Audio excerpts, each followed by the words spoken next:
দরকার নাই।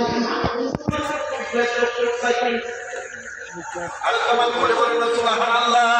আমার সাহাবীরা ডাক দিয়া বলেন, ও সাহাবী তুমি এটা কি বলো? তুমি কেন দুইটা চক্ষু চাচ্ছ? তুমি জান্নাত কেন চাও না? ভাই আমি জান্নাত দিয়া করব কি? আমি এই দুনিয়ায় থাকতে যদি আমার নবীরে যদি না দেখতে পারি, নবীরে যদি না দেখতে পারি, আমি এই জীবন লাইকা লাভ হইব কি? আমি জান্নাতের মধ্যে গিয়ে আল্লাহ হইব কি? আমার জান্নাত তো আমার সামনে। জোরে বলো সুবহানাল্লাহ। নারে তাকবীর, নারে তাকবীর, নারে রিসালাত। বাইজিদুর রহমান জালালী সাহেবের আগমন, শুভেচ্ছার স্বাগতম। প্রধান বক্তার আগমন, শুভেচ্ছার স্বাগতম।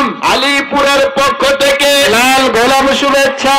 নারে তাকবীর, আল্লাহু আকবার, নারে রিসালাত, ইয়া রাসূলুল্লাহ। প্রধান বক্তার আগমন, শুভেচ্ছার স্বাগতম। বাইজিদুর রহমান জালালী সাহেবের আগমন, শুভেচ্ছার স্বাগতম। সকলে জবান খুলে বলুন মারহাবা, মারহাবা।